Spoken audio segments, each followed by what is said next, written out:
Presidente Abinader anuncia obras y una oficina permanente de la presidencia en Santiago. El PLD ataca de nuevo el Tribunal Superior Electoral y avanza hacia su 9º Congreso. Y el escándalo de corrupción en la alcaldía de Monteplata. La alcaldesa Altagracia Herrera admite repartió dinero de manera ilegal. El presidente Luis Abinader ha hecho un uso del fin de semana de manera bastante distinta de como lo hizo el presidente Danilo Medina, que todos los fines de semana los dedicó a las visitas sorpresas. Ahora Luis Abinader lo que está haciendo es yendo a las provincias y a los municipios, y como ya vimos lo ocurrido en Pedernales, en donde el presidente fue, anunció con los ministros los proyectos para el desarrollo del turismo, se reunió con grupos empresariales de Pedernales, se reunió con la dirigencia del Partido Revolucionario Moderno en Pedernales y anunció que el Ministerio de Turismo va a asumir el compromiso del desarrollo del turismo en esa provincia, además de anunciar un aeropuerto que se construiría en Pedernales. Luego hizo lo mismo en Montecristi, en donde anunció el proyecto del puerto de Manzanillo y se reunió con grupos de empresarios de Santiago y de toda la región, anunció proyectos de desarrollo y este fin de semana acaba de hacerlo desde el viernes en la provincia de Santiago, en donde anunció, además de una oficina presidencial permanente,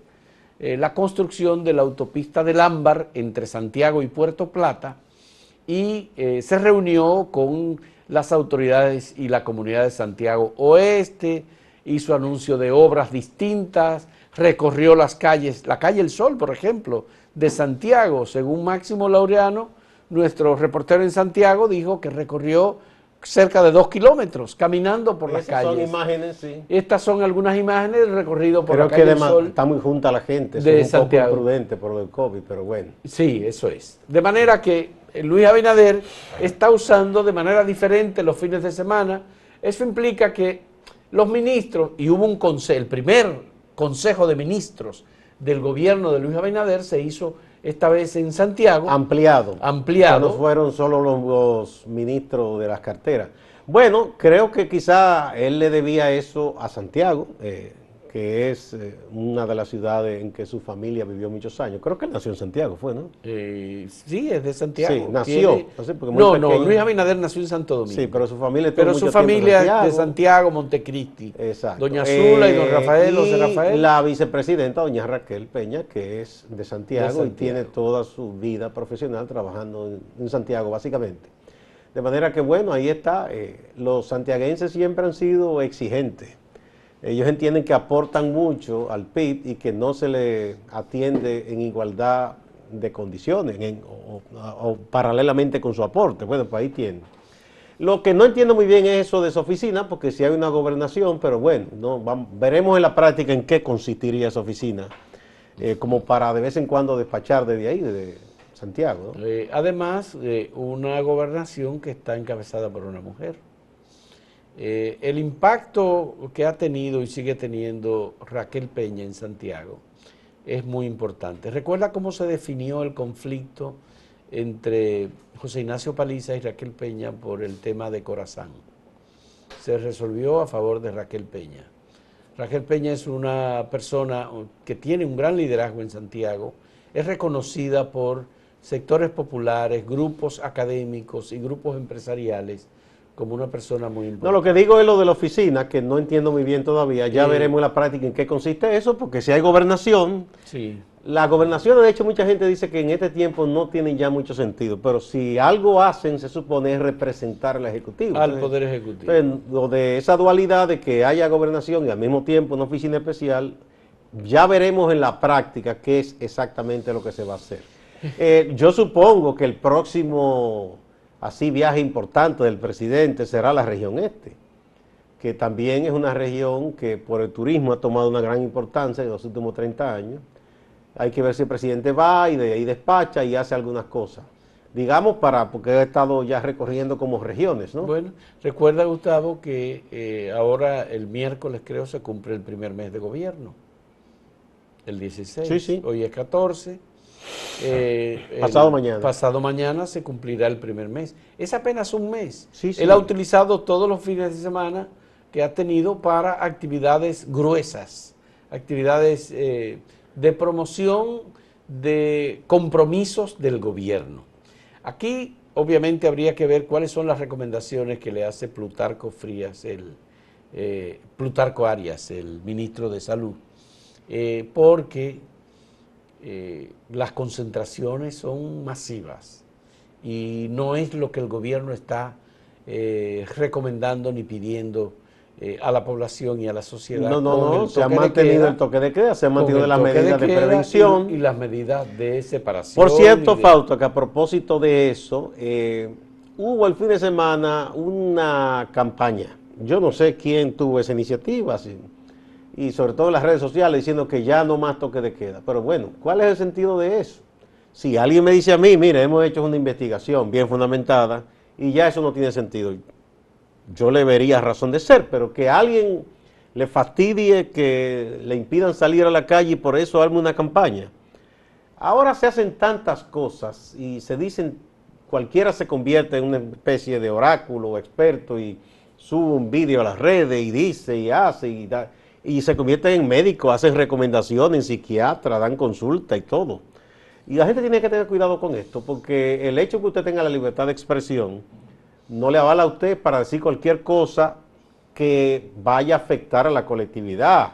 ¿Cómo es esto de que no más toque de queda? Bueno, a nadie le gusta el toque de queda, pero esa es la recomendación universal. Países que abrieron mucho han decidido echar hacia atrás, Italia, Israel. El caso de Israel. Que se puso como un supuesto ejemplo y sin embargo hacia atrás. España, Italia, Estados Unidos, muchas ciudades y estados han echado hacia atrás. Argentina, Chile. Entonces, no es tan simple como que a mí no me gusta. Bueno, porque estamos en una situación de incertidumbre todavía novedosa. Ya incluso la Universidad de Oxford y la gente del laboratorio AstraZeneca han echado atrás con parte de la puesta en marcha de una vacuna en la que el gobierno dominicano, por cierto, tenía puestas sus esperanzas. De modo que aquí estamos en medio de un terreno movedizo. Pero aún cuando aparezca la mejor vacuna del mundo, eso no quita que ya la gente que estuvo expuesta esté en riesgo, porque eso es a futuro. Si te vacunan y es que te impedirá. Hay casos extremos. Nosotros en el día de hoy publicamos en Acento un artículo de Juan Tomás Tavares, un empresario prestigioso y académico también, y es una persona muy bien documentada, sobre el caso de Suecia, por ejemplo. En Suecia la política es en el caso de la educación, nunca se ha paralizado la educación. La educación sigue siendo presencial y como ellos han estudiado el tema y han visto que todos los fallecidos, o prácticamente todos, han sido de 60 años en adelante, entonces ellos han mantenido a los estudiantes sin mascarilla en la escuela. Han retirado a los maestros. Pero con distancia. Han retirado a los maestros de mayor edad y han tomado decisiones importantes, sobre todo de protección a las personas de mayor edad. No, pero esos estudiantes están ahí con una distancia. Pero, exactamente. No son 60 muchachos en un aula. No, claro que no son 60. Hay un número determinado de estudiantes, pero los estudiantes están en contacto permanente con la educación, no hay forma. Y los estudios indican que la mortalidad, la letalidad del virus no ha sido tan exagerada como en algunos otros lugares. Suecia tiene la misma cantidad de habitantes que República Dominicana. Nosotros tenemos un poquito más. Ellos, como país nórdico, etcétera, son un país mucho más desarrollado, pero siguen manteniendo, y es el llamado que hace Juan Tomás Tavares, el tema de la educación como el centro de la actividad docente, como el centro de la preocupación del Estado, y por eso él dice, es una cuestión de Estado. El Estado tiene que asumir el compromiso, obviamente. ¿Cuál es la razón por qué estos países nórdicos han mantenido la educación vigente sin suspender sus actividades educativas? Por una cosa que explicó el doctor Ogando, un colaborador nuestro hace mucho. Sí. Que él decía en principio que era un error, y científicamente, él es un doctor dominicano muy prestigioso que enseña en Canadá, en Springfield College, y ejerce allá. Él decía, los países, y él hablaba de los países nórdicos, que asumen el distanciamiento interpersonal, que es como se dice, aunque dicen social, por ejemplo, esos incluso no andan tanto con el problema de la mascarilla o los guantes. Ahora el otro, el que asume que usted no se puede distanciar tanto por necesidad, entonces ese debe asumir los guantes, la mascarilla y toda esta untadera de cosas. Entonces él dice que aquí se hicieron las dos cosas a la vez y ninguna se cumplieron. Que ese fue el problema. Entonces él ponía ese ejemplo de esos países nórdicos. Sí. Y además son menos hacinamiento, un aula, un estudiante difícil que ahí pasen de 15 o 12 estudiantes. No, y el tema de la conectividad es muy superior también, a la conectividad que tiene República ancha, Dominicana. Internet gratis en muchas áreas. Por supuesto. Entonces nosotros soñaremos con eso alguna vez. Bueno, aquí por supuesto que debíamos seguir teniendo toda la atención puesta en el sistema educativo. Parece ser que ahora, Gustavo, lamentablemente estamos entrando en conflictos por decisiones administrativas asumidas por el Ministerio de Educación. Hay que ver, la idea es salvar el año escolar, salvar la educación dominicana, que continúe, aunque tengamos que cambiar algunos de los parámetros educativos que hemos utilizado. Pero el conflicto o la protesta ha venido por cosas por el que tema no tienen que ver con lo del COVID. De directores regionales que fueron designados mediante concursos que ahora de oposición. El ministro dice que no sé si es por la coyuntura. Y que supuestamente estaban designados hasta el 2023, pero él está cambiándolos ahora. Habría que ver en qué se justifica. Entonces, eso, igual que unos códigos de vestimenta, una cosa que yo no creo que eso sea lo más importante en este momento. No creo que lo sea tampoco. Definitivamente. Vamos a una pausa y vamos a hacer una pausa ahí, pero antes vamos a presentar la pregunta que tenemos para ustedes en el día de hoy. ¿Cuál debe ser el próximo caso de corrupción que asuma la Procuraduría General de la República? ¿Y por qué? En hashtag Acento Pregunta, en Twitter, en YouTube y en Facebook. En un momento volvemos.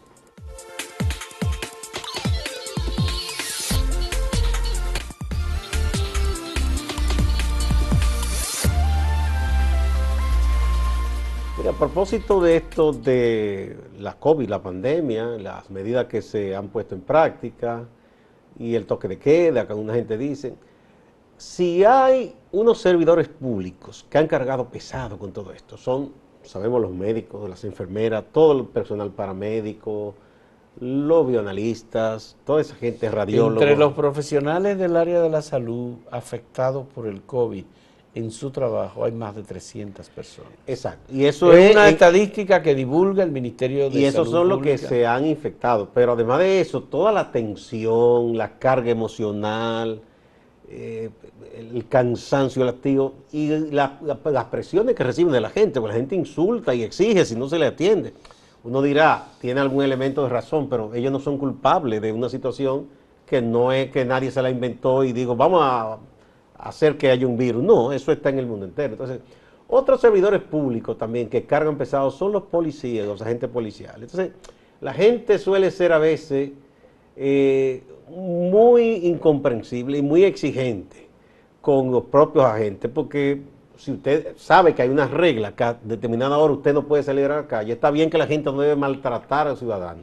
Eso no lo vamos a aplaudir nunca, que golpeen a alguien, que sean arbitrarios, pero el hecho de que usted esté en la calle y usted sea periodista, digamos, qué sé yo, hasta militar que no esté en un servicio necesario, o quien fuera, una persona famosa, no le da derecho a usted a pretender que a usted hay que tratarlo distinto al resto de la ciudadanía. Bueno, tú estás hablando del caso del chef Leandro Díaz. Por ese y por muchos otros, que ha habido gente que dice, no, porque a mí, que si ok, yo soy reconocido. No, eso no le da a usted un aval para usted violar una disposición. Bueno, el chef Leandro Díaz es una persona conocida, sobre todo por su actividad. Muy querida. En las redes sociales. No, él tiene su negocio, él vive de eso. No, hay una gente muy querida porque él ha estado en programas de televisión, sí. Pero eso no le da derecho a violar una disposición. Bueno, él le quitaron el vehículo, eso fue lo que ocurrió. Él publicó... Por eso se lo hacen a muchísimos ciudadanos todos los días y no hacen un lío ni un video. Ya. Si violan la ley. Claro, porque hay una disposición y esa disposición incluye los fines de semana y los fines de semana la posibilidad de movimiento en tiempo es menor, es hasta las 5 de la tarde. Entonces, si usted sabe que esa hora usted a las 4 por lo menos, si no es muy lejos, usted debe estar cerrando y saliendo. A mí me tocó el sábado estar en Bonao, que fui a la entrega de una obra de arte que el escultor Juan Trinidad donó para Andrés L. Mateo como embajador designado en la UNESCO. Es una obra de arte impresionante, hecha por este escultor y donada al Estado Dominicano en realidad.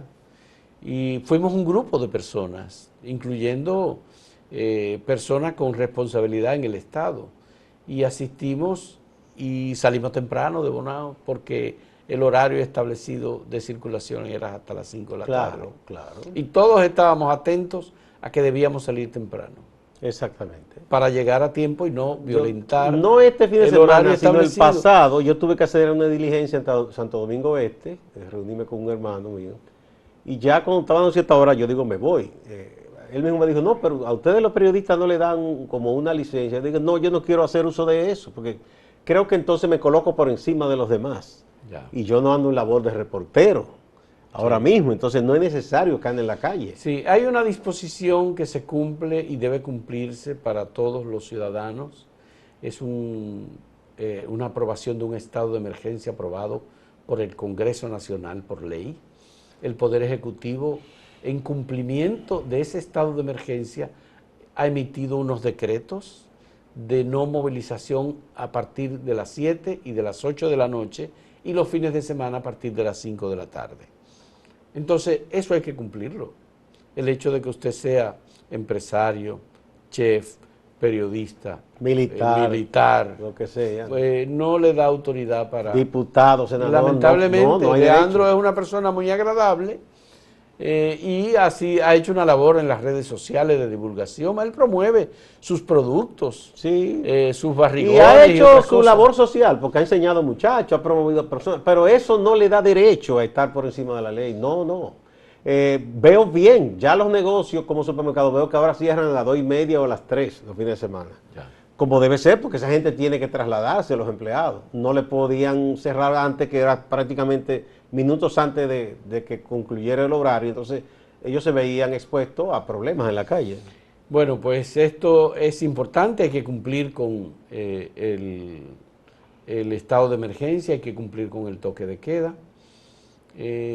Quisiera, Gustavo, destacar la labor de Máximo Laureano, que aunque en un momento él nos va a dar un reporte de todo lo ocurrido, pero en el seguimiento de las intensísimas actividades desarrolladas por el presidente Luis Abinader y los ministros que asistieron al Consejo Ampliado de Ministros que se realizó en Santiago el sábado pasado.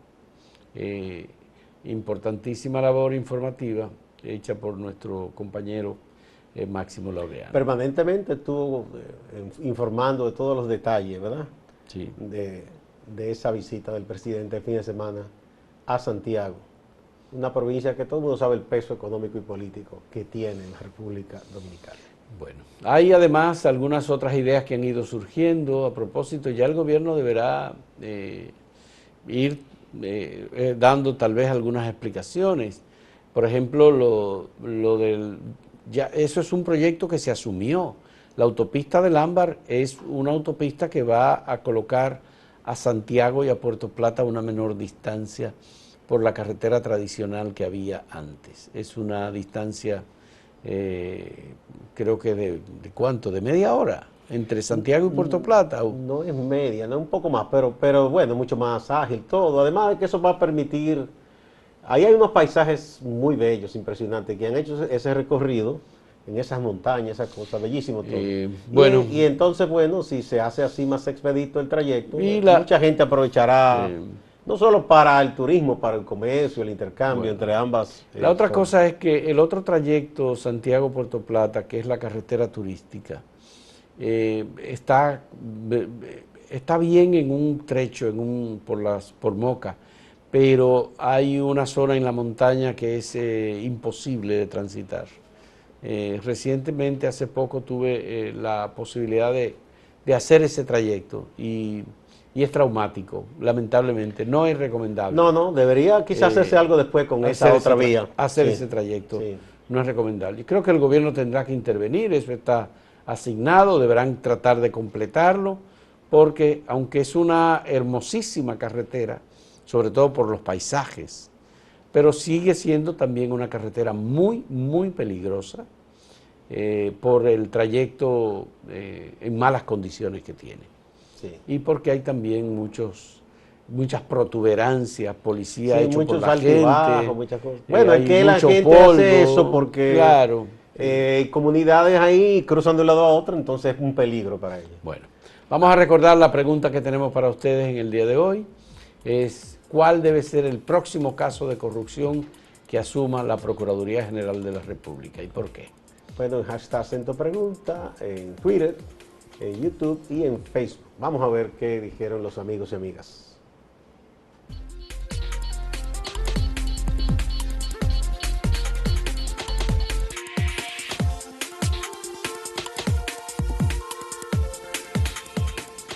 Vamos a pasar algunas de las respuestas, a leer algunas de las respuestas que hemos recibido a la pregunta que formulamos. ¿Cuál debe ser el próximo caso de corrupción que asuma la Procuraduría? Óscar González dice, el expediente de Díaz Rúa que depositó Guido Gómez Mazara y que un juez mediocre le dio un no al lugar. También incluir el de Leonel Fernández, que depositó Guillermo Moreno y que el irresponsable de Domínguez Brito no quiso ni siquiera recibir. Muy duro, Oscar. Sí. Vamos a ver, aquí tenemos a José el Carpintero, dice, los supertucanos para que llamen al del Banco de Reservas. El siguiente. No entendí muy bien ese. Pero... sí, el caso de los tucanos. Pero de Banco de Reservas. Aristóteles dice, las auditorías mal hechas que va a presentar la Cámara de Cuentas. Sí. Y Anselma Rosario dice la construcción de la cárcel La Victoria, Yana Alán. Ah, caramba, esa. Ya, estos son. Ah, bueno, hay una de Huitberto Olivares, Punta Catalina, porque se impidió incluirla en el expediente de Odebrecht. Bueno, esas son las respuestas que hemos tenido. Gracias, muchas gracias por ofrecernos estos comentarios y vamos a pasar a Máximo Laureano, nuestro compañero en Santiago, con un reporte en donde ya sabremos. Adelante, Máximo. Muy extensa, también intensa, la jornada oficial de actividades del presidente Luis Abinader en la ciudad de Santiago. Algo sin precedente para esta demarcación. Recordamos que los presidentes Hipólito Mejía y Leonel Fernández realizaron 2 consejos de gobierno cada uno, pero en una sola jornada por consejo de gobierno. Esto de venir viernes, sábado y domingo para realizar una jornada oficial es algo histórico para esta zona del Cibao, que tiene como capital a Santiago. Ya muy conocido y tratado los temas que trascendieron en estas actividades, pero algunos puntos importantes.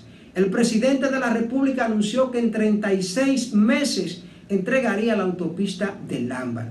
La describen como óptima, muy importante, imprescindible para conectar a Santiago con Puerto Plata en 35 kilómetros en solamente 30 minutos. Pero ya se han levantado voces que entienden que hay conexión por Navarrete, que hay conexión por la carretera turística, que se le ha invertido muchísimo dinero, y que hay conexión por Jamao, por la provincia de Espaillat, que para qué otra carretera a Puerto Plata. Pero ahí está el debate. El presidente de la República también se refirió a la carretera Cibao Sur. Los periodistas le preguntaron y él respondió que es un proyecto que debe ser analizado para ver qué tanto es el impacto ecológico, el impacto ambiental. No obstante, cuando habla de la carretera del Lámbar que atravesaría la cordillera septentrional, el presidente no se refiere al asunto ecológico. Van a terminar la circunvalación sur, que empalma con la circunvalación norte, que está adelantada y termina en Cienfuegos, pero hay un tramo que debe conectar hacia la ciudad de Santiago. Lo van a hacer, según dijo el ministro de Obras Públicas del ICNE, Ascensión Burgos. Santiago Oeste, el presidente estuvo en Santiago Oeste reunido con el director distrital, Eddie Baez, y también con la dirigencia del PRM de esa zona. Ellos exigieron, entre otras cosas, que se eleve esta demarcación de distrito municipal a municipio. También exigieron varias obras. Entre esas obras, que se haga una especie de bulevar en todo el canal de riego que atraviesa Cienfuegos. El presidente de la República dijo que sí, que va a hacer ese bulevar. El presidente ayer domingo recorrió el centro histórico de la ciudad, una parte del centro histórico, caminó varios kilómetros por la calle del Sol, compartió y escuchó algunas propuestas de empresarios de la zona histórica de Santiago con relación a relanzamiento, ¿verdad?, de las actividades comerciales y la atracción turística en esta zona que es muy importante. Ha llamado mucho la atención que el presidente de la República hable de una casa presidencial en Santiago cuando está la gobernación, que se entiende que desde allí se despachan las situaciones que tienen que ver con la petición de obra, agilizar proyectos y ese tipo de cosas. Pero el presidente tendrá su casa presidencial para despachar en Santiago. Mientras el presidente estaba aquí, en esta ciudad, el diputado Botello estaba en la Avenida Las Carreras marchando, exigiendo el 30% de la AFP. Muchísima gente lo acompañó. Abel Martínez, mucha gente se pregunta qué pasó, que nadie lo vio en ninguna de las actividades oficiales con el presidente de la República. Recuerden que Abel es del PLD, de la oposición. No sabemos si lo habrán invitado a algunas de estas actividades. Distante pero pendiente de la actualización noticiosa desde Santiago y la región del Cibao. Siga con Acento TV.